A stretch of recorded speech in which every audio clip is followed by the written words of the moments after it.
How the bloody hell are you? Hey, my name is Nathan Krake, and hey, I'm here with my co-host and race mentor, Rob, the Breakaway Professor Bane. Welcome to In the Drops. We are a Zwift-centric weekly podcast where we get together and discuss the world of indoor cycling, new technology, racing strategies, as well as hints and tips for both new and expert riders alike.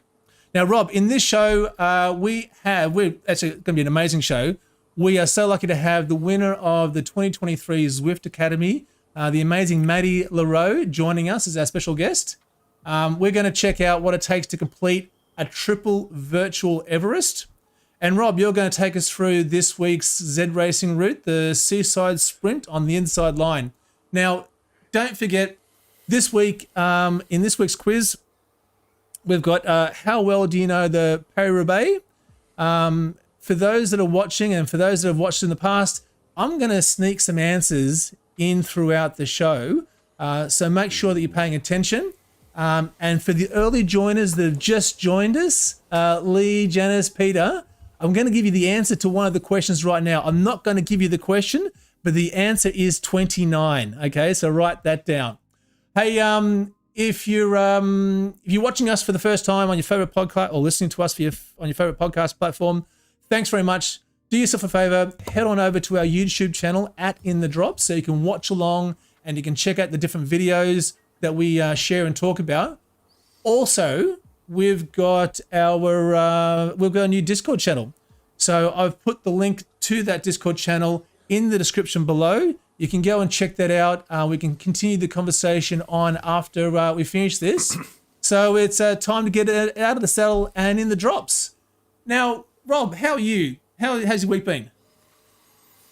I don't like to exaggerate or be prone to hyperbole, but I think I'm about as excited as I possibly can be. This is going to be amazing.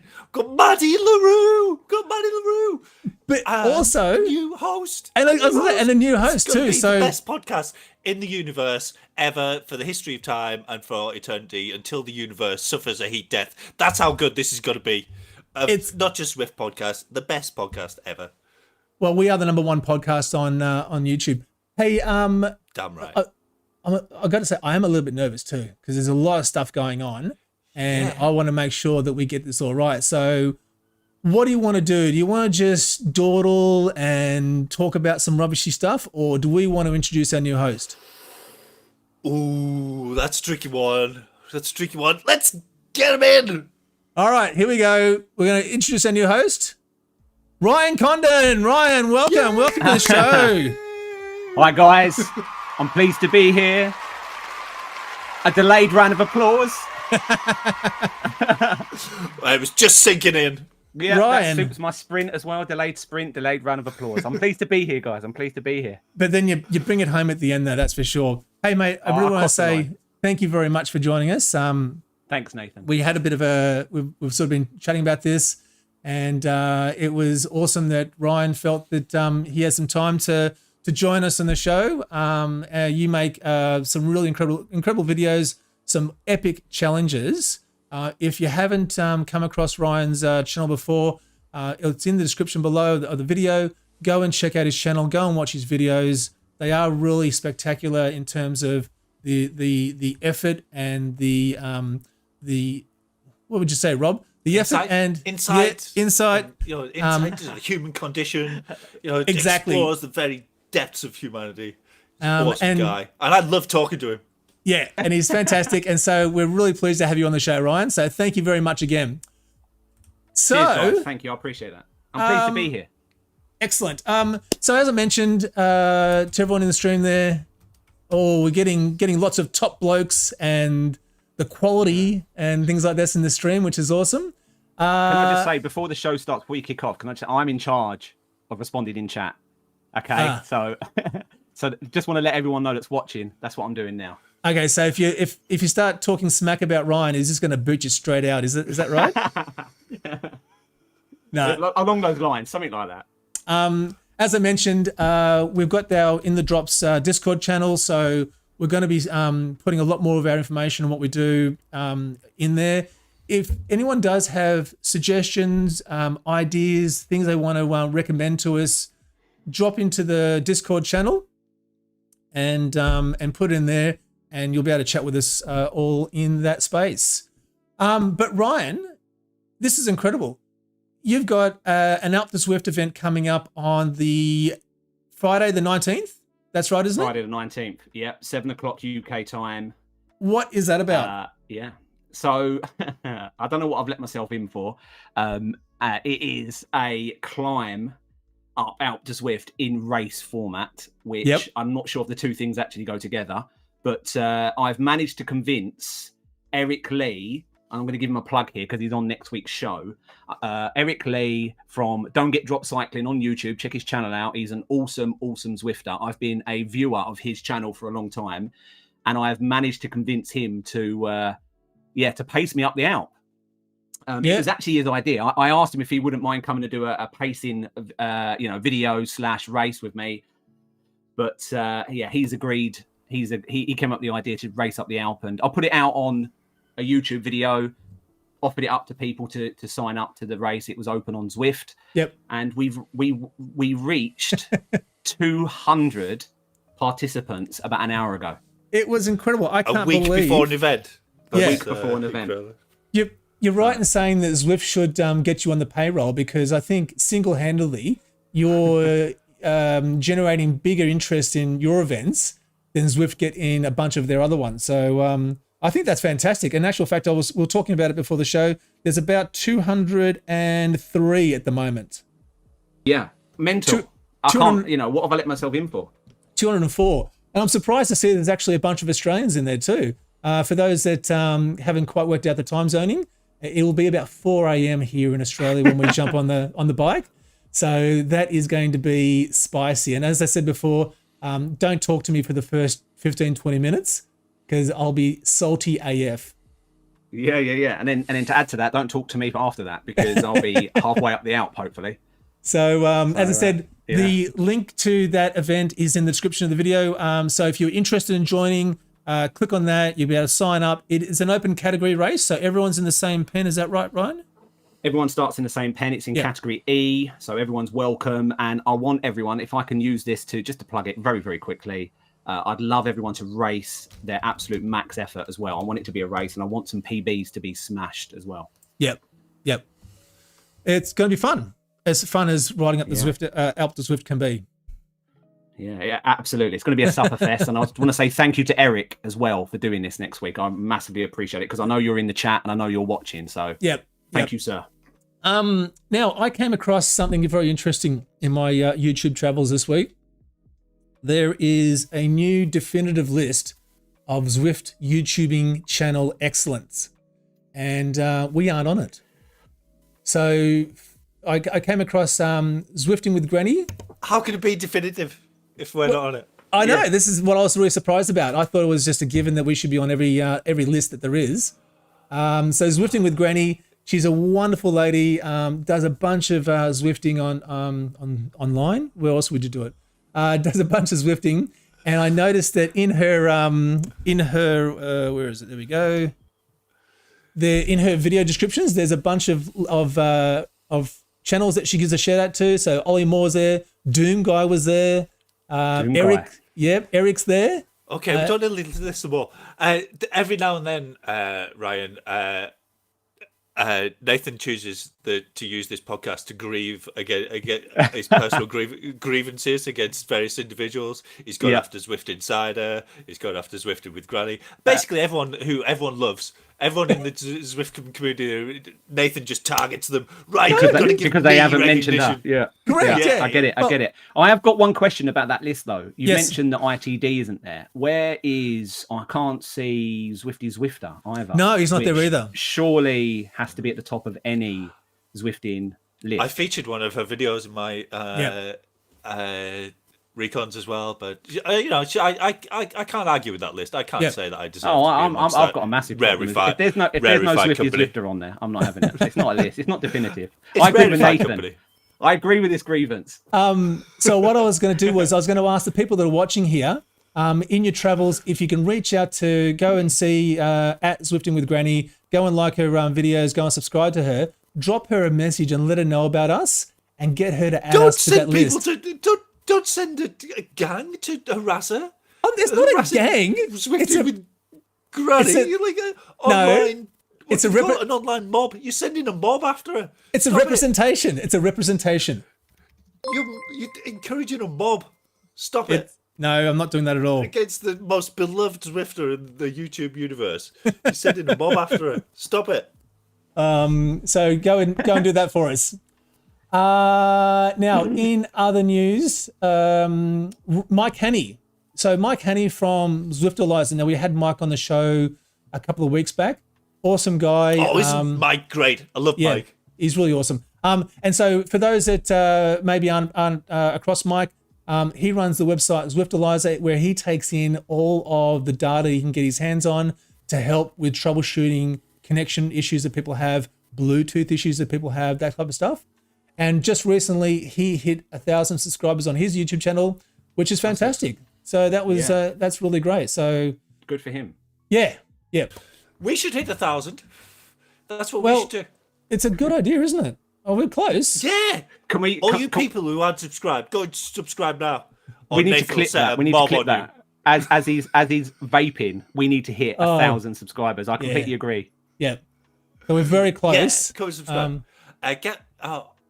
Maddie, can you get your family to do it as well? if you brought them to the show.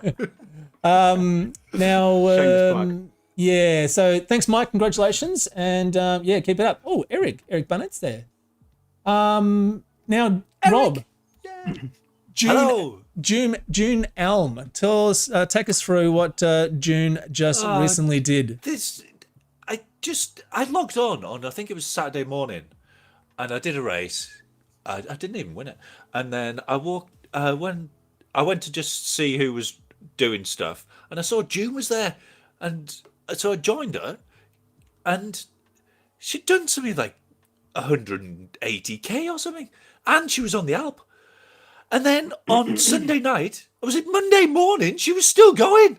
She was still going up and down the blink of the Alpe. I can't even bear going up it once, even though all my friends are doing it next Friday. But June did a triple Everest. The first woman ever to do a triple Everest. Is that right? Indoors. Yeah, one woman has done it outdoors. Because I was wondering June about that. was the first person to do a. I'm not sure if it's the first virtual Everest, but certainly the first on Zwift. Get the out of here. That's amazing. Yeah. I didn't know it was that. Look at that, 62 hours. 62 hours? 62. 62 hours. Yeah. 27,000 meters. Yeah. Yeah. That's 3 times. That's greater than 3 Everests. Yeah, it's an extra 664 kilometers. An extra 500 meters, I think she did to knock that one out. Yeah. So, and I think I saw June in the stream there. Hi, June. How are you? Thanks very much. We should call her Queen June now. You shouldn't just be allowed to call her June. It doesn't seem right. Yeah. Like Queen June, some sort of June. title. Yeah. We've got to come up with a title. That's just incredible, isn't it? Yeah. We've got to see what we can do about that. But I did see, Rob, that you included a couple of other clips there. What were they? So one of them is called Nathan beating June again. So June just approaching her final ascent of press play. June approaching her final ascent, and obviously Nathan had put in the hard yards to support her. Lots of people joined for an hour or two to help her up that epic ride. How long did you do, Nathan? 59 seconds, 1 minute. Oh yeah, nice. And you obviously forcing her to up the pace as well. That was nice. She's only been going for 62 hours, so she probably needs an injection of pace at this stage, which you gave her. That was nice. And then quickly jumping into this stream. Hang on, I'll mute that. June. Yeah, keep going. And just trying to drag her a bit faster up the Alpe, giving her 1 watts draft, maybe, if that. Yeah. She obviously wants to stay with you because she's lovely. She's like, oh, great, Nathan's here, pushing it along. Right, well, I'll go ahead. I'll go ahead because obviously I want to take the glory of the fire. You know, Jude's like, oh, it's my ascent of the Alp. I want to take the glory. So just approaching the flat bit. Oh, been going for 62.5 hours. Oh no, Nathan's taking the front again. Okay. Right. So Nathan had denied her first win in the FRR, by the way. It stomped her in the finish. She'd been seeking her first win for a long time, and Nathan crushed her. So he's kind of luring her in here. See how it's a clever tactic that he's got here. So she making her think that she's within range.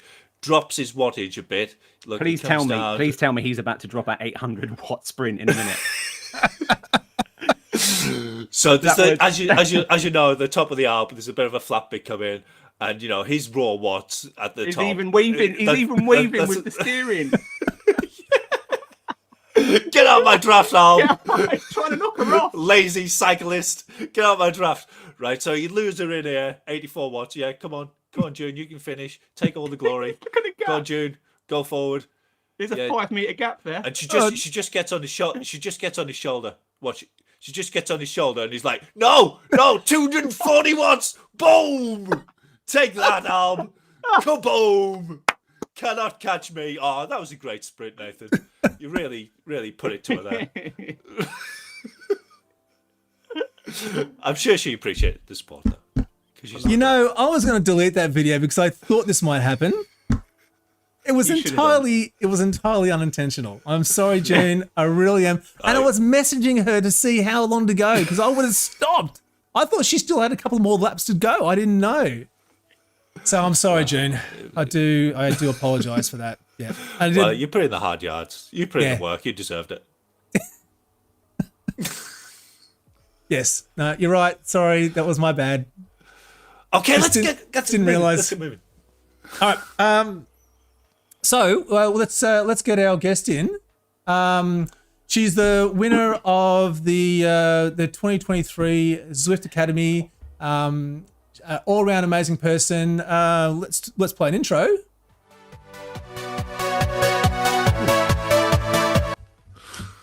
Loud.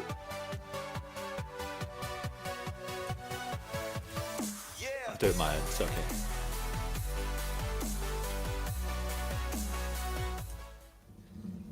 Hey, Maddie. Thanks for joining us. It's Maddie le Roux. Hi, Maddie. It's incredible. Thanks. As I said, you're our first real-life international professional cyclist we've actually had on this podcast. So really appreciate your time. Thanks so much for joining us. How have you been? I'm getting ready for my second race with the new team this weekend. So yeah, can't complain. Race week. Oh, okay. Which race is that? GP Champery in France on Sunday. Oh, nice. Oh, fantastic. That's going to sound We've wonderful. Interrupted your training with a podcast. Yeah, that's right. Oh, no. It's evening. I'm done training for today. It's that's fine. okay then. Hey, so let's circle back now. You did well for those that maybe haven't watched Chasing Down a Dream, which is the series that came out about the Zwift Academy and the people that had been selected. I've got a little intro here just to refresh everyone's memory. Over 100,000 people started the Zwift Academy, and we're down to just 6, 3 men and 3 women. And they'll be here with 2 of the biggest teams in the men's and women's world. I have to say this is the best level that I saw the last 3 to 4 years. Because I've had people in my life saying that you don't have what it takes. That was like a knife to the heart. It's about who crosses the line in the fastest possible time. Congratulations. And welcome to the team. I've just got to know, what did it feel like when you found out you were selected for this?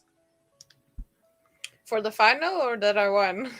Oh, no, for the final initially. It was like a Christmas present because it was literally like 2 days before Christmas. Oh, okay. Yeah, so it was quite funny because I almost didn't finish Zwift Academy. So, yeah. Why? What happened? No, nothing. Like, I started Zwift Academy as a way of trying to find my way back to Europe. Okay. Because I couldn't find a team for this season. Yep. Okay. But then I got a spot on a French club team. And I got the Cyclist Alliance Strava grant. So I was like, oh, okay, I already found my way back to Europe now. I no need to finish Zwift Academy. But then I got the email from Zwift saying, listen, you've made the long list. Can you please answer these questions and make sure you finish the workouts? And I was like, oh, damn, now I actually have to finish this. Now you're committed. Yeah, well, my coach convinced me to finish them, so. Fantastic.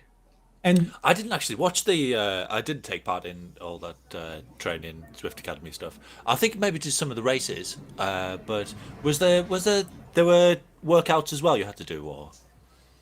Yeah, there were 6 workouts and 2 races, and let me tell you, the workouts were really tough. So I mean, I did the first one, and then the second one was at the start of a race week back in South Africa, and I failed it absolutely miserably.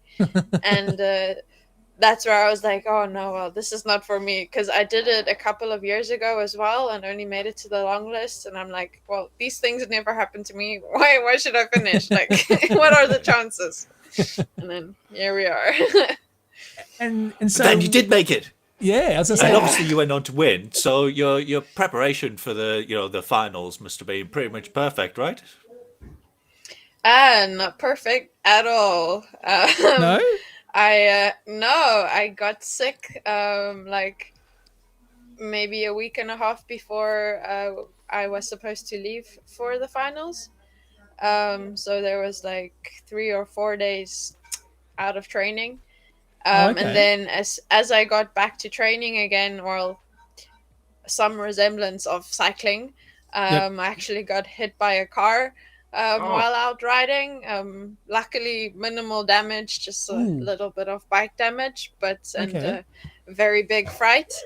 But yeah, otherwise fine. And then when I arrived at the Nationals week, I had a bit of a tooth infection, and I don't advise this for anyone. Please don't follow my example. But extreme cases calls for extreme.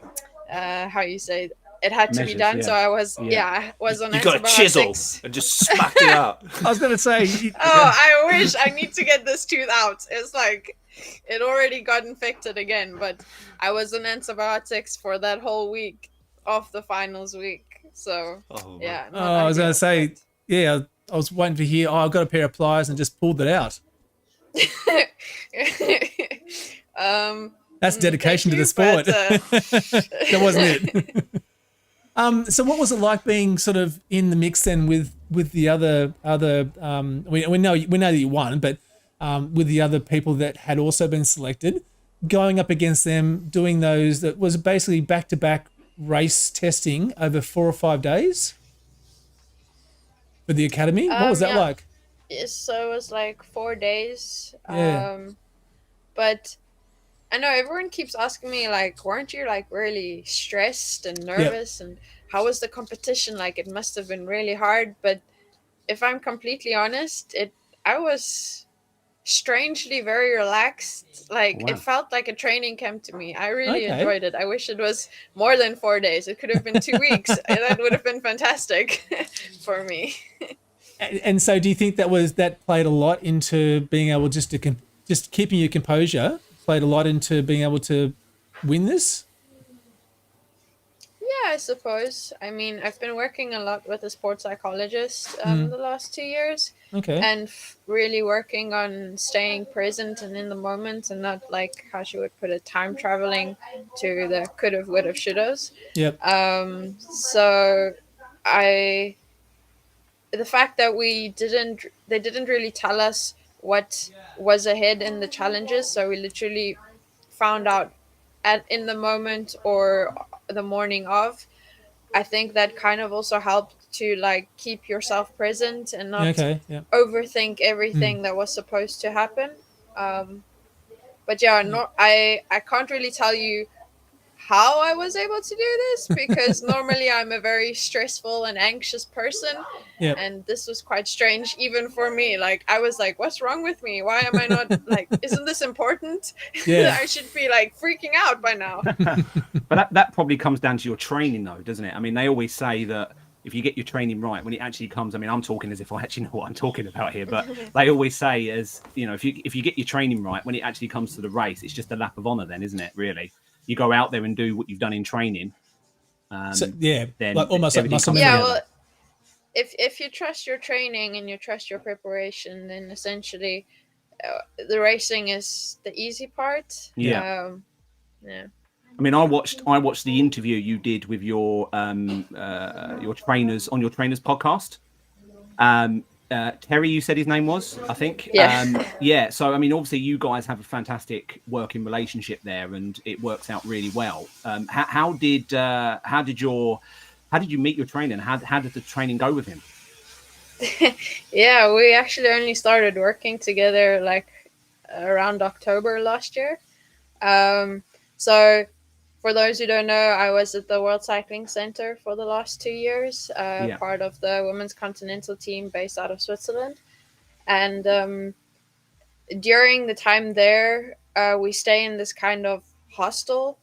All the athletes and then the coaches and the staff that come for training and the UCI courses, they also stay there from time to time. And funny enough, Terry was there for a course, and we kind of met there and got to talking and kind of clicked. Like, obviously at this time we didn't know we're going to be coach-athlete relationship, but we did some rides together, and he also comes from a triathlon background, as I was a triathlete before, so we kind of clicked on this too. And yeah, I think our personalities just clicked. And when I came home end of last year, I was kind of like in a little bit of a downward spiral, not knowing, am I going to continue cycling? Am I going to take, quote unquote, a real job? What am I supposed to do? I don't have a coach. I don't have a team. I have no idea what I'm doing with my life. And then funny enough, he reached out and asked how it's going and what are my plans for going forward. And me being the overshare I can sometimes be if I really trust people, I told my story, and he's like, well, he'd love to work with me and help me out if I wanted. And then we took it from and it's there. obviously worked, isn't it? It it's paid dividends, really. Yeah, I mean, like, look what we've achieved in this 5 months or so that we've worked together. It's amazing. Well, I mean, though, you must have been almost there, because he said, I think he said when he knew that he was you were going to be a future superstar, did he?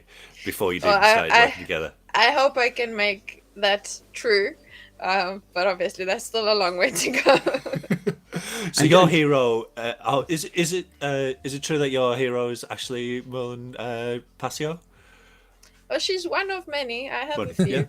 But you wanted to emulate her in some way, I suppose. Yeah, well, I mean, she is the one that kind of helped me get into Europe. So I hope that one day I could be someone's Ashley as well. Yeah. You mentioned, just while we're talking about training, you mentioned, because I'm quite a keen runner, and I'm in a unique position where I got into Zwifting because of my running. And it's a long story. I won't go into that now. But you mentioned about your triathlon, and when I watched your interview with your coach, he was actually telling you off about how much running you do, as well as your cycling, and he wants you to rein that in because he's worried about obviously exhaustion, I assume, and burnout. So, do you still run? And if so, how do you balance that? A coach might be watching though. He is for sure watching, because I sent him the link. Oh, okay. In which case, probably don't answer it. Just say you do a park run once a month. No, I mean, it's on Training Peaks and it's on Strava, so I mean, I don't hide anything. I went for a run this morning, as recently as that. No, I still run from time to time, like maybe 3 or 4 times a week or sometimes less, but I never really plan on how long, and I don't put pressure on myself for going fast. It's literally just, for me, it's good for my head. It's thinking time. And at the moment, I know maybe sometimes I shouldn't run so much, but I try and not to do it on the days before I have really hard specific sessions. But I do feel like my legs feel better afterwards, and I feel like I'm ready to take on the day sometimes if I go in the morning. And like I said, at the moment, it's really good for my head because I am sitting with a little bit of the family situation with my mom, who just passed away about a month ago. So for me, it just helps clear the thoughts and be okay. Sorry to hear that. No, absolutely. We're very sorry to hear that. And you know, we read your article that you have on your Instagram account, where it goes into a deep dive around the backstory of, you know, how you got into the sport and the motivation, which I thought was, you know, phenomenal. You know, fantastic story. So kudos to you as well for finding that level of motivation. Yeah, we probably should say as well that if there's a bit of background noise for those that are watching, you're actually in your training camp now with your colleagues, aren't you? Yeah, I'm in an apartment in Girona with the 2 housemates. Yeah. So and this is not a wall. It's a it's hiding. No soundproofing. It's hiding their cooking in the background. So look, thank you for joining us. Are all South Africans quite so competitive and like multi-sporting? Every South African I know, like, oh, what sport you play? Oh, I play a bit of cricket, rugby, running. Oh, I like cycling and rowing, a bit of hopping, and you know, I occasionally jump over walls. And, like, you do everything. Like, have you always? Like your dad seemed like that as well. He was like I don't know. Like in school, if you had asked me this question, I would have said yes, because at least in primary school, I did every single sport I could possibly do, like hockey, tennis, netball, cross country, athletics, swimming. Like literally, I was in school the whole day, not for school, but half school, half sport. But then later on, I started focusing more on specific disciplines, and just 3 sports. Yeah, well, it's funny enough, like when I was doing triathlon, people used to tell me, like, maybe if you focused a little bit more on your cycling, you could actually get somewhere with it. But I always thought, like, these people are crazy. Don't they understand? Like, one sport's not enough. What would I do with all of my time? Like, what? Like, I don't understand. Like, this is a stupid question or a stupid statement. And like, fast forward a couple of years, and here we are. Because it would have been a bit hairy, I would have thought, training on the roads and riding around in where you live. Was it sort of dangerous? Like every time I've ridden over in Cape Town, it's crazy. Okay, well, if I can start off by saying Cape Town is the nice part of South Africa. It is the European part of South Africa. I always find it funny when people from Europe or from outside of South Africa say, "Oh, they came to South Africa." I'm like, "Okay, where have you been?" Yeah, it's like Cape Town. I'm like, no, that's not really experienced South Africa. Like, no, you have to go outside of the Western Cape to experience South Africa. No, but I mean, it's what I grew up with. For me, the strange is Europe. So normal is back home, where I ride with pepper spray in my pocket. I have WhatsApp live location on permanently. I have certain roads that I'm allowed to ride on. If I go outside of this, then a little bit in trouble. And normal would be, before I came to Europe, I would usually ride with a group of guys, because in my town there aren't really female cyclists. So I started riding with guys, and as my dad likes to call them, Maddies guys, but it sounds better in Afrikaans though. So I started riding with them, but the thing is, in South Africa, and I think it's in Australia probably similar, is that we start training like at 4:30, 5 a.m. in the morning. Like this is the normal time. And then I come to Europe and the girls say, "Oh, we'll start early this morning." And then like, okay, what time? Like maybe 9 or 10 a.m. Like this is early. This is late. This is not early. I don't understand this. That's like pro hours. That's what that is. Yeah, well, I'm trying now to. It's like this morning. I'm used to my internal alarm clock goes off at like 5-6 a.m. I'm struggling to sleep past it no matter what time I go to bed. Yep. You could domestique for me in my race tomorrow then, if you're So I wake up at this time, but most of Girona is still asleep, including my housemates. So like this morning, I was like, okay, well, it's nice and quiet. I went for a nice coffee run. I came back. I had breakfast. My roommates are still asleep. It's like 9:30. It's like, okay, what time are we still gonna go for a coffee ride, or are we sleeping the whole day? I think we're starting to understand why you win so many races. So you cycle with you cycle with bouncers, and and you don't sleep. You're out cycling when everyone else is asleep. So these are the tips. This is why people watch this podcast. Yeah. The extra work. Yeah. The hacks that other professional cyclists don't want you to know. Yeah, fantastic. So do you think, back to Zwift Academy, do you think you'd have won if you hadn't smoked them in the ITT? Because when I watched it again, I didn't realise quite how much time you put into them. You really did absolutely. But we also didn't know, because we didn't get any feedback after each challenge, so we also didn't know the times. And you weren't telling each other, and No, so I literally found out. I didn't even know. Like, I did lap on my computer, but they also took the coaches by themselves. So we only found out about the times after it got announced that I was the winner. So I didn't realize. To be honest, I started that ITT thinking, oh, my legs feel absolutely crap after the previous night's Zwift race. Like, I'll try and do my best, but I'm not gonna kill myself. I'll stay within my comfort or uncomfortably comfort zone. But blimey, well, you certainly smoked them anyway. Yeah, and absolutely crushed them. So do you still Zwift much now? Or because I've looked at your activities and you do a little bit. I mean, you did a 100k sort of ride the other day, but yeah, because it was raining. I didn't want to wash my bike off if I go out in the rain. I mean, this is a question that's come in from Lee on the chat, and he's asking, had you ever done much Zwifting before Zwift Academy?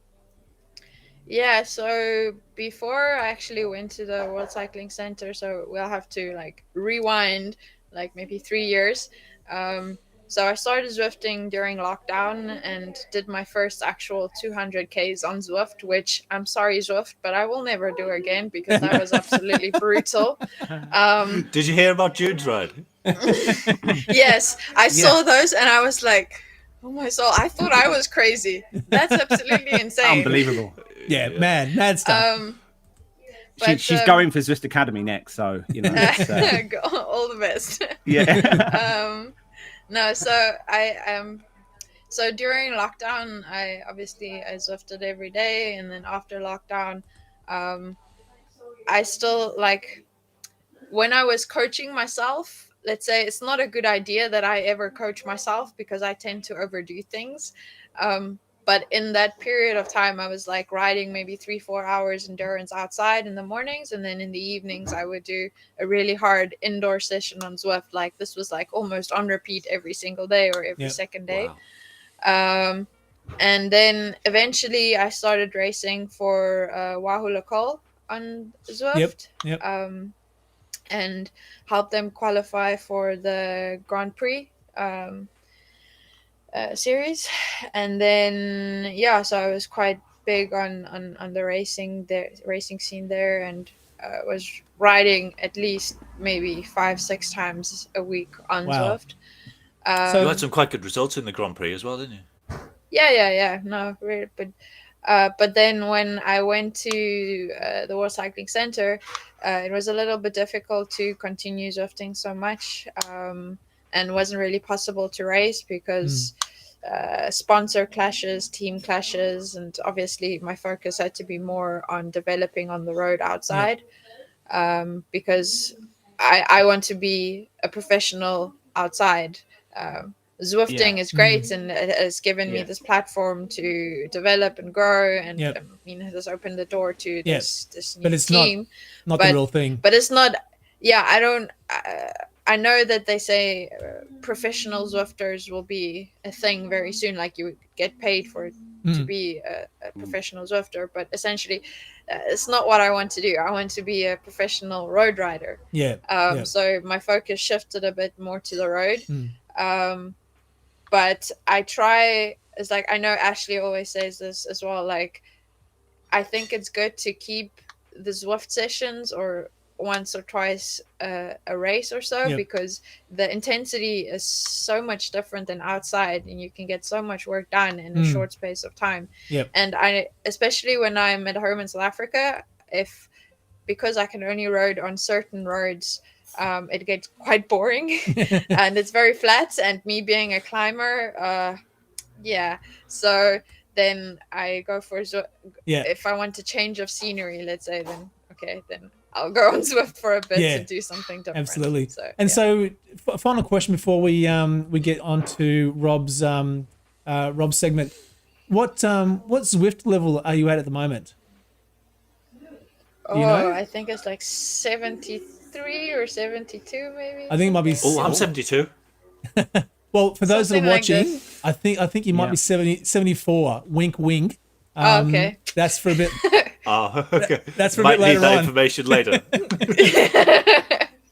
All right, but Rob, let's just take a sideways step. You were your breakaways. Tell us about that. Yeah, I feel absolutely pathetic talking about my breakaway and a B race in Zwift now, but we'll talk about it nevertheless. I love this race. ZRL. I was racing for HCT, who are friends of the show, and I've raced with them a lot. So yeah, hit play. I don't think there's any sound. Oh, but it was really boring. Like first lap and a half, it was like everyone was going really slow, and I was like, the team orders were sit in, wait for the sprint, because we had the best sprinters really. And I think here I'm like saying, "Oh, come on, get on with it," because of just everyone's got the same thing. It's on rolling highlands, so you've got the postcard climb, and then this guy here, Krake, I can't remember his surname now, Bowles, he just slipped off the front, so I thought I'd test him a bit, and then they just let me go. Everyone just let me go. So I put the hammer down on the hill, and it got 26 seconds by the end of the climb on the first lap, and then I had to rest down the hill. So obviously they caught quite a bit there, but didn't catch completely. And then by the end of I think I still had 26 seconds with 3K to go. But I was so I did my best 5-minute power, best 20-minute power. I was completely dead. And I just didn't manage my power very well. I was let go completely, going down to 0 watts down the hill. And then it comes to the end. And this guy Cairns, for some reason, just drives everyone into the finish. And I've just got nothing left. That face on me. I'm I've got nothing. Absolutely. I can see the coming. And now at this stage, I don't know if I'm going to be 20th or first. So the pain on my face there was just, I give it everything. Now, thankfully, the guy who won was my teammate. Yeah. You should have slowed down the ending to that, Rob. That was. Yeah, I should have. I meant to. Damn it. That was an epic finish. Yeah, the pain. He came third, but yeah. I put my mic on there for a second. Oh, put the sound back on there. Oh no, it doesn't matter. But it was. I'd already done my best 20 minutes. I'd already done my best 5 minutes to get away from them. Yeah. So I was absolutely on the edge, and each one of them should make you want to stop. Doing either one of them. But somehow, that pack driving behind you, and it's a team event, and if I come 20th, 5th there. I would normally expect in a sprinty type finish like that to be top 10 at least. But to give away points to the team for a solo breakaway would just seem completely pointless. Yeah. It was quite a good race anyway. I mean, that was an awesome race, and I will just quickly jump in there, Nathan, and say, Maddie, you mentioned about there being potentially professional Zwifters in the future. Rob is actually going for that title, being the first professional Zwifter, because at the moment he's certainly a professional Zwifting streamer. So all the best for that. That's gonna be some really hard work. I tell people not to subscribe to my channel. I'm like, I'm rubbish. Get off. Unsubscribe. Go watch something else. Maddie, do you find occasionally that you want to just sneak into a cheeky race and smash the field? If it fits into my training, but truth be told, Girona is so nice. Like if I find a climb, I would climb all day. It's like, it's perfect. Okay. And I can work on my tan lines. Like I should not show you this, but it looks terrible. But I am kind of proud of them because it takes really hard work. Oh yeah. Oh yeah. Tan lines are a thing of beauty. And so Rob, so this week, what's Zracing? We've got the Z Racing series Lap It Up. Which is the route this week? Yeah, it's Seaside Sprint, which is pretty dull, but the finish is kind of interesting, and I do pretty well here because I've got a little trick. If you've got good sort of repeatable sprint, then you can win every time here. I think it's just just don't tell anyone. That's the key. Don't tell anyone the secret to the Seaside Sprint. So it's got the little rise into the volcano. It's got a flat bit, and then you end up coming through the S's to the finish on the JWB bridge. That picture. I froze that picture, so I had time to talk over it. But now I've got extra time to talk without having anything to say. But we've got the footage from my 800th Zwift race. So there was quite a few people in my stream. So it was another one of these where I've really got the pressure to perform because I'd asked everyone to come and watch my 800th race. And I completely messed it up. Nerves got to me. I steered out of the draft before I needed to. And then you absolutely hammer it when you come to the big bump before the last big bump. I had a decent sprint in them days as well. Nearly got 1,000 watts. You've really got to keep it down. Use your power up. So this one you'll have a draft fan or a feather. So probably try and get a feather and keep the power down until you're over the top. Keep it going until you're maybe up to about 56 kilometers, and then get the super tuck. You're all on your own. You're still accelerating away from them, even though you're not pedaling. They're having to work as they come down. Now I just got my virtual gear in here, and I choose the highest gear, so I'm at 1 rev per minute. Can barely turn the pedals, and I haven't got time to change down. But I managed to keep it away. So that's the key, really. Sprint up. You put everything into your sprint up the final bump. Kaboom! As you come down, get into a super tuck, take the lead, and then another little sprint. Game over. Kaboom! So how many laps is this one? I don't know. I knew you were going to ask me that, and I forgot to look. It's a few, 2 or 3. It's about 20k. I don't know. Yeah, pretty short. You've got a bit of a monster sprint as well, haven't you, Maddie? That's a few 13 kilometers. I've got a sprint, but it could be better. I mean, I'm sure you saw in the sprint challenge, I got absolutely smoked by Cassia. So there's she's quite good for development. But yeah, you beat Lou Bates, didn't you? I think. Yeah, well, that was in the big Zwifting days. I'm a different rider now. I think I've worked too much on other stuff. Yeah. And so just anything recently add to my take there on Seaside Sprint? Do you know that one? Well, it's not a secret anymore, so sorry for that. You just gave it away. Well, that's the idea, but yeah. Would you go for a breakaway there? Maybe up at the ramp into the volcano, something like that? Yeah, that seems decent. I mean, if you don't, you gotta roll the dice, or you gotta risk it to get the biscuit. So I mean, if you don't try, you'll never know. It's big year, no fear, all the way. Yeah. And so moving to something that happened just recently, you placed 3rd in the Spanish Cup, which is the Pontevedra. Yeah, that was unexpected because, I mean, the race was on the Sunday and I arrived in Girona, I think the Tuesday or so. And I'm like, surely that won't make me race. I just arrived. I'm still trying to find my feet in this place. It's like I'm running back and forth. I'm getting lost coming in and out of Girona when I'm going training. It's like, Yep. surely. Had they given you a new like, bike, or did they give you a bike, or did you have to bring one? No, I got the bike again from the academy. So I have 2 of these bikes, the Zwift Academy bikes, one for training and then one that's my race bike. So already I feel like I'm kind of standing out in the peloton because I don't even have the same bike as the rest of my teammates, and it's like, oh, everyone make space for the Zwift rider. She doesn't know how to ride in the peloton, but maybe that's not such a bad thing because I get more space. But Yeah, wow. Yeah, don't take her wheel. You don't know what she's going to do. yeah, exactly. A little bit sketchy. And so, yeah. Sorry, go ahead. Mm-hmm. I was going to say, was a bit of a. Sorry. Yeah. What was that the plan to sort of go hard on the climb in that race, or was it just sort of find your feet, get used to it, and then work out a strategy after this race?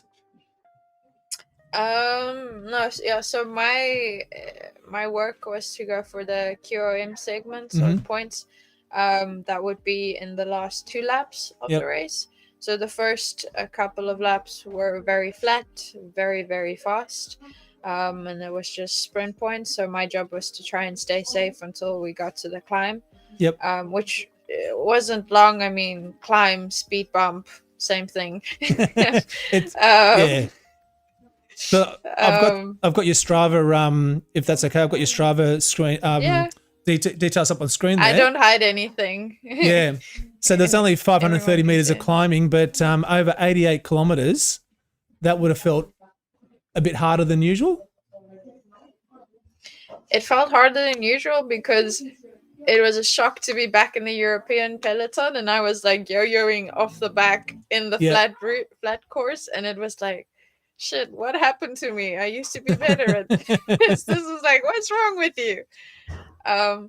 But truth be told, she's just like you, Ryan.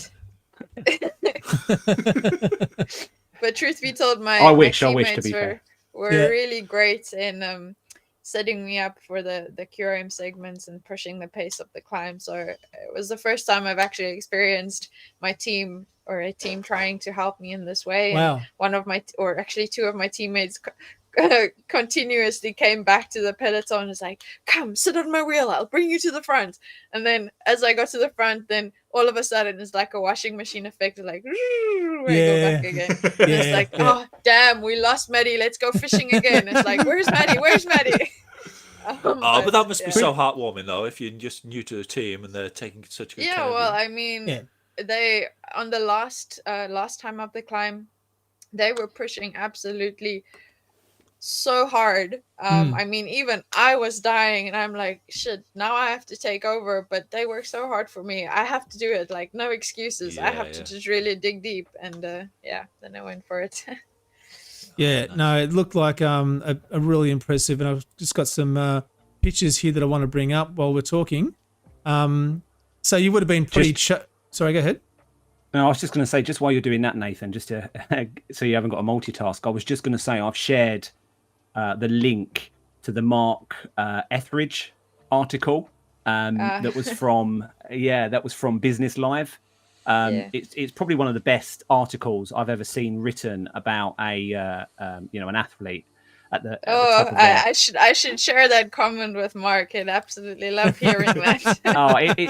It's a phenomenal article, and I've watched quite a few YouTube videos that have been put together, and I've read quite a few articles, but that's probably the best one. So I thought I'd just share it in the chat. So anyone that's watching this, or anyone listening live, or even listening on a podcast, definitely check out Maddie's Instagram because the link's on there as well. But yeah, it's a great story. Fantastic. Oh, you can see the horrible tan lines on the photos. Like one of my friends actually commented. Oh, that's a beauty. He was like asking, did they give you Chloe's bibs, like the short Chloe Dygard short bibs? I'm like, no, those are the bibs. It's like I need to work on better tan lines. Yeah, because you've got a bit of height, especially compared to some of the other riders in the race as well. Yeah, I'm 179 centimeters. which is tall, but it's not tall enough for that 180 exemption for the TT bike. Like I fall just 1 centimeter short for that stupid rule. But yeah. No, it's a fantastic result. Because even on that podium, you're stepping down slightly. Yeah. Well. I was bending down, yeah. You were, yeah, you could see. Yeah, no, but that looked like a pretty brutal sort of a race too. So it didn't look like you're having a whole bunch of fun there. I think bike racing. Oh, now you're zooming in. I think bike racing in general is type 2 fun. So this is the same with training hard intervals. In the moment, you're absolutely hating it, but afterwards, it's like, yes, that's fun. Let's do it again. Awesome. Hey, look, I do want to do a quick highlight of the Paris Roubaix, only because, well, the quiz is sort of based on a bit of it as well. So let's quickly check that out. Maddie, did you catch any of the Paris Roubaix recently, or? Yeah, no, I watched it, and also because I went out early for training with Sarah Gigante, so that we make sure we were back for in time to watch it when the broadcast started. Yes, you managed to get someone up. Someone got out of bed early enough. All right. Quickly, just want to go through this because it is very impressive. I've got to say. So we've got the men's and we've got the women's here. So we'll quickly run through these. The route is epic, and today the weather conditions could play a big role. Amongst all this, one name stands out: Mathieu van der Poel. The world champion won in 23 and would dearly love to clinch victory in the velodrome wearing the rainbow jersey to emulate Lotte Kopecky, winner of Saturday's women's race. After leaving the start in Compiègne with 259.7 kilometers in front of them, the riders will complete 96 kilometers before the first sector, number 29, the Trois-Villes sector in Anchy. 29 unpaved roads for a total of 55.7 kilometers. Hostilities traditionally began in the Wallers Forest, followed this year by the much discussed chicane created to avoid a full speed charge into the start of the feared Arenberg Trench. Then around Monzon-Pével and the Carrefour de l'Arbre, less than 20 kilometers from the finish, there will be significant traps and also opportunities to attack for the strong men of the peloton before heading towards Roubaix and its famous velodrome. It's a quick start as the riders complete almost 54 kilometers in the first hour of racing. With the wind at their backs, the riders take the opportunity to spin their legs and get into a good rhythm. A fall in the peloton put several big names in difficulty, including Tim Merlier, Niels Pollitt, Alberto Bettiol and Jonathan Milan, but also Elia Viviani, who was forced to abandon. The lead group extended their advantage a little over the peloton while the interlopers were still fighting to join the 7 up front. The gap is around 1 minute and 30 seconds between the first group and the peloton, with the two chasers 30 seconds from the lead. Finally face the first two sectors. The leaders lose around 20 seconds of their advantage, and so begins a race of elimination from the rear of the peloton. In the break, the first to crack is Syriza from the Astana team, who was dropped before sector 27. It's the longest sector of the race at 3.7 kilometers, which allows the peloton to get a little closer to the leading men. The leaders were still averaging more than 52 kilometers per hour after 2 hours of racing. 140 kilometers from the finish before sector 24, the breakaway is over and the race is settled. There are around 30 at the front among the favourites.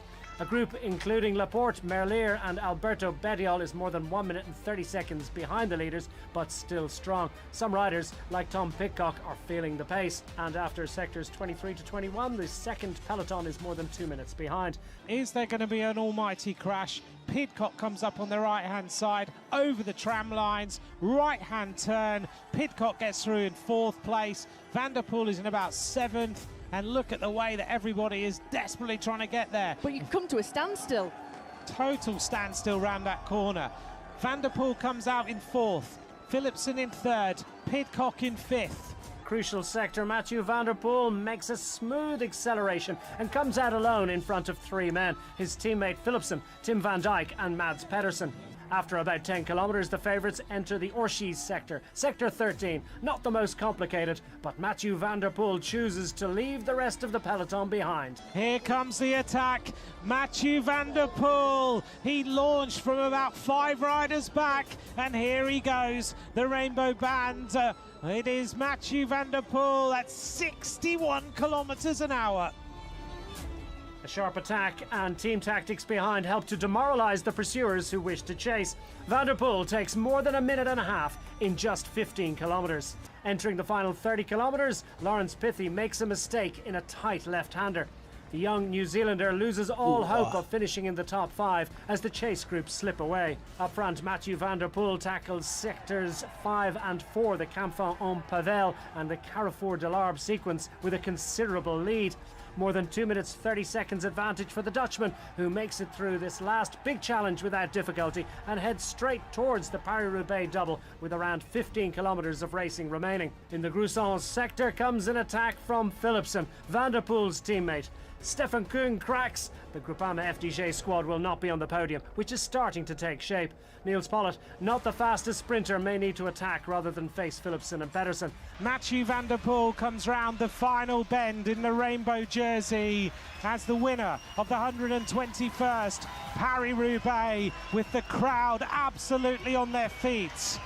It is rainbows in Roubaix. Monumental Mathieu van der Poel wins his second Paris Roubaix. Here goes Niels Pollitt. Big acceleration from the German rider. Pedersen is getting on the wheel. Philipsen is about to strike on the outside. Niels Pollitt flat out now. Look at Jasper Philipsen looking for a way through. It's going to be 1-2 for Alpecin de Koenig. Pedersen in 3rd place. Pollitt in 4th. How incredible is that? And the two things I wanted to highlight there was, one, the speed in which Mathieu van der Poel was cruising over those cobbles was just insane. 61 kilometers an hour. He makes it look flat. But more so, that chicane that they introduced before leading into that the cobbled section. What did we think about that? Was that a good idea, or should they have just left it as it was? Well, I mean, they didn't crash, I suppose. It was a bit crazy, but it seemed to kind of do the job, I suppose. They wanted to slow them down so they didn't crash. They had to filter them some way. It looked utterly insane the day before, but it seemed to work. And so Mathieu has won this back-to-back now. So he won it last year and again this year, which has not been done for quite some time. Yeah, he's a force to be reckoned with, isn't he? I mean, I'm, as a complete cycling novice, I am absolutely blown away by how good that guy is. Yeah. He's phenomenal. And the thing is, I've been completely obsessed with the Paris Roubaix. I'm trying very hard not to sound like Del Boy as I pronounce this. But yeah, I've been obsessed with it. And I've watched quite a few YouTube videos, as I do. And I can't get over those cobbles. There's two things about this race: those cobbles and how close the audience, the spectators, get to the riders, that are sprinting at the end. Yeah.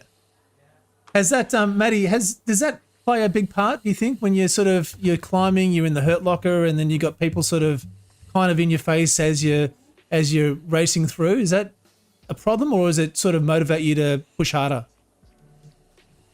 Well, I've personally not really have any experience with that yet. But I always think, when I watch the Tour de France, at least, it's like, these people are crazy. Like, I feel like they're intruding in my personal bubble. Like, give me some room to breathe, please. It's like, I always think these guys, if they're climbing on the mountains, at least, it's like they can't take the shortest route around the corner. Corners, the shortest possible lines. They can only take the little space that the spectators allow. Support. Yeah, exactly. Yeah. That bites me. That's my personal opinion, but I know some would say, like, in that moment, you don't think about this. You just feel like all of that cheering and support is carrying you up the mountain. So. That energy is coming through. Yeah. Yep. One day, Maddie, there'll be you up the up the afterwards. I want the polka dot jersey in the Tour de France, the fame avec Zwift. It's gonna happen. It's gonna happen. Well, I'll tell you what. See it now. We'll cheer you on, and if it happens, you've got to come back to us for your first interview. Deal. All right, I'll put you to that. And so we also had the welcome to the fourth the ladies edition as well. Paris Roubaix Femme avec Zwift. This year, again, uncertainty is the order of the day before the departure of the female version of the Hell of the North. After 3 crazy races in recent years and 3 different winners with changing race scenarios, it's impossible to predict with confidence who will finally deliver. Last year, the favourites were surprised, and it was the Canadian Alison Jackson who took the glory after a small group sprint on the That velodrome at the end is awesome. This year, the stars will have to be vigilant, and everyone has been warned. Here's the route of the 2024 edition with expected dry weather and a strong tailwind, which could influence the race average over the planned 148 kilometres. After a circuit around Denain, the riders will take the cobblestone roads, with the first of 17 sectors appearing after 66 kilometres of racing. There's a total of just over 29 kilometres of unpaved cobbled roads to cover before arriving at the Roubaix velodrome. Among the most famous and challenging are the sectors of Orchy, Canfin-en-Pévèle, Mons-en-Pévèle, and the formidable Carrefour de l'Arbre. After an early attack at the start of the race, the riders reformed and approached the first paved sector at kilometre 66 almost as one group. The acceleration of the Movistar and the Visma Lisa bike squads caused cracks in the peloton as many riders sought to reposition themselves before the main hostilities began. Entering the Hornang in Vandigny's sector at nearly 35 kilometres per hour, there are 82 kilometres left to go. The longest sector of the day at 3.7 kilometres coming first. The DSM squad has regained control and the peloton is very stretched. Already, around 30 riders have been dropped. In the third sector, alternating between dusty cobblestones and mud on the sides of the road, the peloton disintegrates and a group formed under the leadership of reigning world champion I would drive over that in a tractor. leaves the sector a little ahead. Alison Jackson is included too, and the outgoing winner tries her luck with an attack on the smooth bitumen before sector 14. I mean, these riders, they're absolute 65 beasts. kilometres from the finish. And Van Dijk from the Lidl Trek squad then imposed a big tempo, and the selection is made naturally. Only the best can follow, and there are only around 40 of them. Lotte Kopecky comes to the front, a big acceleration. Pfeiffer Georgi responds, as does Schweinberger, and it's the same 3 riders every single time up towards the front. Following Kopecky's acceleration, a strong group breaks away, but there are only 5 of them, and soon Lorena Vibas struggles to keep up and drops back. The group quickly gains a lead of around 10 seconds, but the junction will be made in the Mons-en-Pévèle sector. The lead group shrinks, and there are barely more than 20 out front. Kopecky also seems in great shape and does not hesitate to accelerate as soon as the road rises a little. Down to the final 40 kilometres, and the thinning out of the leaders continues to take place. At the entrance to Sector 8, Templuve, a rider from FDJ Suez, tries her luck. It's Jade Ville, the 2019 French road race champion, who gains around 15 seconds on the group of favourites. The former French junior cyclocross champion takes advantage of the stalemate in the peloton to carve out a gap before the feared sequence of Canfin-en-Pévèle and Carrefour de l'Arbre sectors. Entering the final 30 kilometres, Sector 6 looms, but the lead drops to just 10 seconds for the FDJ Suez rider, who will be reeled in by the end of this sector, 23 kilometres from the finish. It's the moment chosen by Lidl Trek's Dutch time trial star Ellen van Dijk and her compatriot Amber Krake from FDJ Suez to hit the front. Lotte Kopecky takes the opportunity to set a searing pace, and she is quickly accompanied by Balsamo and Marianne Vos. The 3 chasers soon join the 2 Dutch leaders, and the quintet enters the fabled Carrefour de l'Arbre together, the last big sector of the race and the 4th from the finish.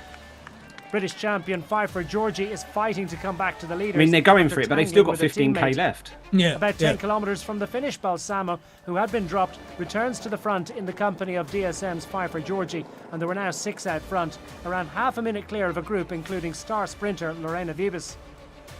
It's certain now that victory will be... Damn. That's just insane. I mean, that's just... Crikey. The power and the positioning there, I don't know. It's just a whole nother level. It's just incredible. How would you cope with those cobbles, Maddie? I wouldn't.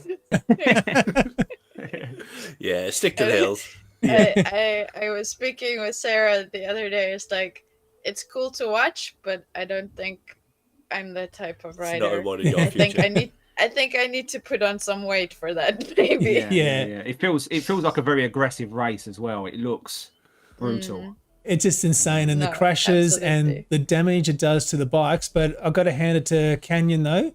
The way that Matthew rode that, and the way the bike handled, and it remained in one piece at the end there was incredible. So yeah, hats off to them for developing such an awesome bike. I mean, the Canyon bikes are awesome. Even mine is like a rocket ship. I love it. All right.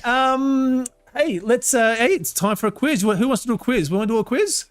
Yes. Me, yeah. Here we go. Quiz? Have you got another device, Maddie? My cell phone, yeah. Yeah. Get your phone out. And just while I get this, Google Kahoot. I'll get this teed up. This is a quiz we do at the end of each episode, and it allows our viewers to jump in and join in, and we answer a bunch of questions, have a bit of fun there. And I'll bring up the code on the screen in a moment, as soon as I hit play.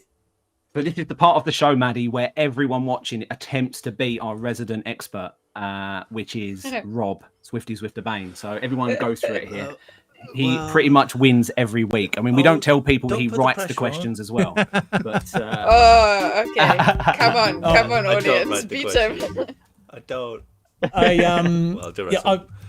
I do take great pains to make sure that the questions and the answers are secret. But we have had a bunch of answers in the chat so far today. So for those that were listening, you've already got a good head start. Now, grab your phones, or if you've got a second device, you can scan that QR code there, or go to kahoot.it, enter the PIN number, and you'll join the game. You don't have to create an account. You can just put a name in, choose a funny character, and you can get in on this. And so we've got 8 so far. Simon, Ryan, Vincent, Ollie's there, Marky Mark as well. We're waiting to see if... awesome. I don't know how's FRR. His race went earlier. He was in FRR. Yeah, and I do have a ladder going at the moment. I will update that and publish that after this one. And I will say as well, just to add to that Maddie, there's quite a few of your friends in the chat that we can see saying hi. So we're hoping that they're going to join in on the Kahoot quiz as well. Yeah, like I'm scared to join because it's going to show how much I listened or how much I know. Trust me. Look, the great thing is they're multiple choice questions, so you've got a fairly good chance of getting it right. But also, I just want to remind everyone that not only do you get points for getting the correct answer, but also you get points for being fast as well. So the sooner you can answer it, the more points you get too. So Mads is in. Right. June's there as well. Oh, June's looking to stamp her authority on this, I bet. Yeah. Okay. Snail as well. Gosh, 14. Jaxa. Oh, MVDP. Rob, where are we with this? Have we found out who MVDP is yet? No, here we go. He hasn't come forward. No. This is an ongoing thing, Maddie. There's a guy that's anonymous. He's gone in as Matthew van der Poel on the quiz, and Rob unless it is Matthew van der Poel, then we're going to be really embarrassed. I mean, are you sure it's a guy? Maybe it's a girl. It could be. It could be. Yep. Yeah. It would be. How sensational would be if it was Matthew van der Poel? That'd be awesome. He's going to do well this week, isn't he? Paris Roubaix, how incredible would that be? Themed. All right. I think someone just dropped out. We'll give it a couple of more seconds for those that are listening to join in if they can. And then I'm going to hit the start button. Ollie's back in again. All right. We'll hit the start and we'll see what happens. Okay. This is how well do you know your Paris Roubaix Zwift edition? So there are some Zwift questions in here. Oh. Good luck, everyone. All right. What is the total distance of the men's 2024 Paris Roubaix? Bloody hell, mate. You have to put him so close. Yeah, why? You've even got a decimal point. Oh. That's ridiculous, man. You can't have him so close. Yeah, you can. All right, Vince is off to an early start. That's good to see. MVDP's above Rob. Yes. Yeah, stupid answers. The pressure's on. What is the longest route in Zwift? Here we go. Oh. No, it's not.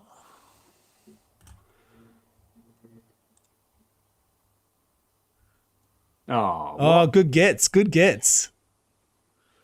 How'd you go, Rob? Did you get that one? I did, yeah. But I Yeah, thought well it was done. the new Fondo route, which was longer. But Yeah, I was going to put that in, but yeah, I thought, no, I want to make it as confusing as possible. All right, Vincent's hit the front there, which is great to see. Mads, I hope to see you moving up soon. No pressure. Question number 3. Mathieu van der Poel won the 2024 Paris Roubaix, but who won it in 2023?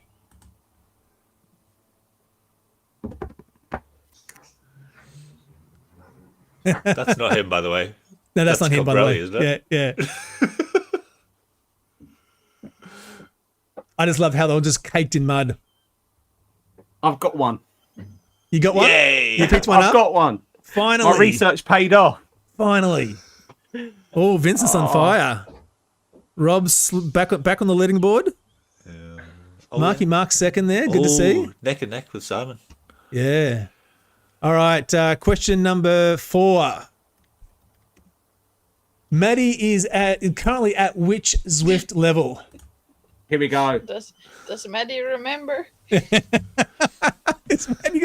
can check to see whether you get this right or not too, by the way. No, please. 2 on the bounce. Yes, she's at 74. Oh, Vincent's actually solidifying his lead Simon's there. even faster than me. Yeah. All right. Come on, Rob. Come on. We're getting there. All right. Next question. Question number 5. In what year did the Paris Roubaix first commence? Oh. Oh. I was about to say it's going to be the 1800s. Oh, it's a guess. They're all the 1800s. I know. This is Nathan, isn't it? It's like put them 1 year apart. Are you serious, man? This is like the worst multiple choice. I just love the stress that it induces. Only one person got that right. You can't make it easy. Oh, Mathieu van der there Poel he got it is. right. Here we go. There he is. He's making the break. Screaming Rob's over those coming back. questions. Next question. Question number 6. It's got the internet. Who open, won hasn't the 2024 Paris Roubaix Femmes avec Zwift? Oh, even me, I'm there. Sorry. I thought that'd be a bit funny. All right. Yeah, a lot of That would be Kapeki. really funny. Well done, Lottie. Oh, Vincent. Hello. I bet you starting to get nervous. Vincent, are you getting nervous? All right. Well done, Vincent. Yep. Question and I bet you Matthew is frustrated now. 3 Question questions number left. 7. Which Richmond cobbled climb or cobbled route is this?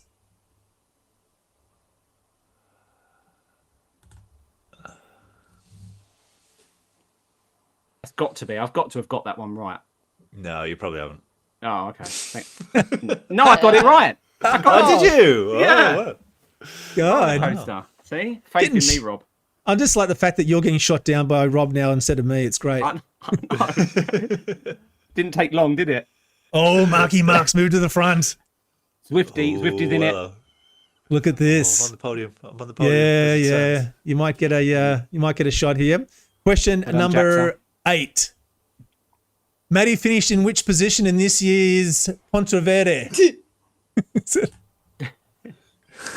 I was like, are you going to pronounce the whole thing? No, I'm not going to do it. All right. Yes, 3rd. That's right. Sensational effort. Oh, Vincent's moved Well back to done, the Maddie. front. Rob's in 2nd now.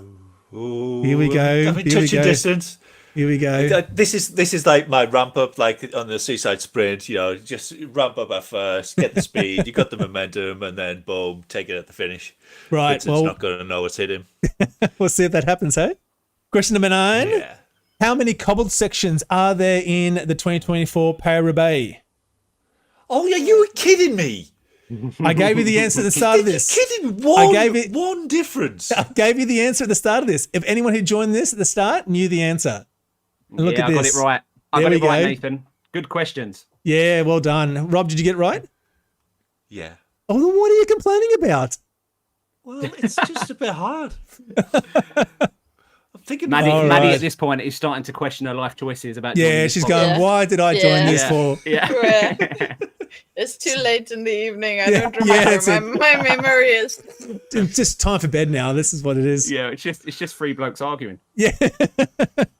All right. Final question, and I don't remember, but I think I might have made the final question double points. Ooh. It is a true or false. I'll give you that much. Final question is double points. The Paris Roubaix is known as a day in hell.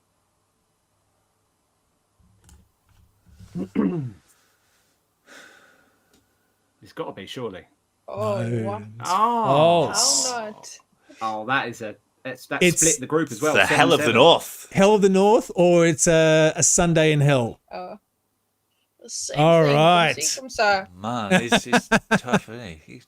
Ooh, Marky Marky Mark. Mark is in third. Who's in Well second? done, Mark. Jackson moved Jackson. up.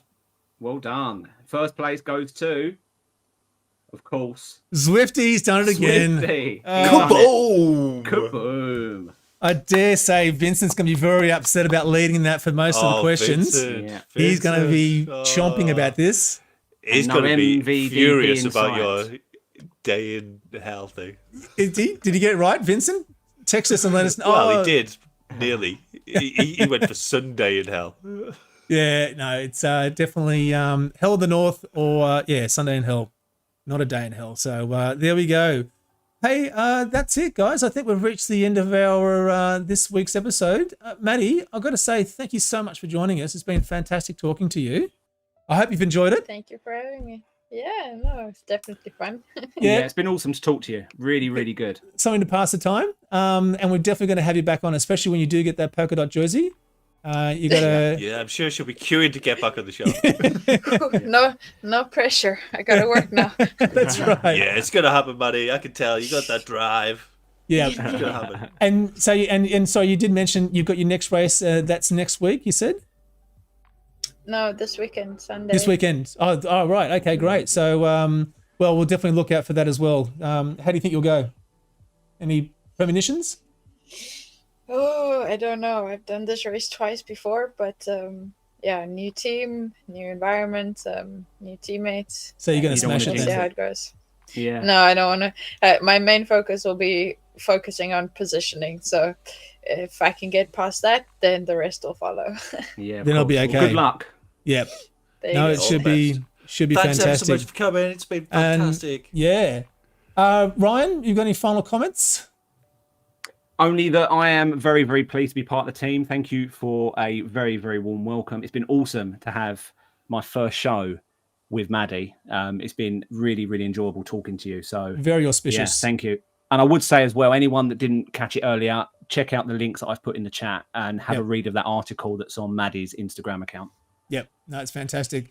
Rob, bring us home, buddy. Well, yeah, if you like that, then hit the subscribe button and keep an eye out for Maddie on the Pro European Tour. I'm sure it'll be coming soon. And yeah, in polka dots, remember, you saw it here first. Yep. And so next week, guys, we've got Erik Lee, who's been in the chat. Erik Lee from Don't Get Top Yes. Cycling. He is going to be joining us finally, because we haven't been asking enough. He's going to be joining us finally on the show, and we'll have a chat with him and check him out. So I'll drop his YouTube channel in the link below. Who is this dude? He says, and Well, we are tired of getting dropped. yeah, and we'll find out what makes him tick. All right, guys. Well, that's it. Again, Maddie, thank you very much for joining us. Everyone that was in the chat, there's so many people. Eric, Marky Mark, Vincent, Lee was in there. June, thanks very much. Ollie, everyone else, Arctic Zwifter. So, guys. Madry. Yep. Simon Jenkins, Jonathan Huber. Michael. Yeah. So Loads of thanks very much, people. guys. We'll wind up there and keep it in the drops. Awesome. Yay! Well done. Bye. Thank you, Maddie.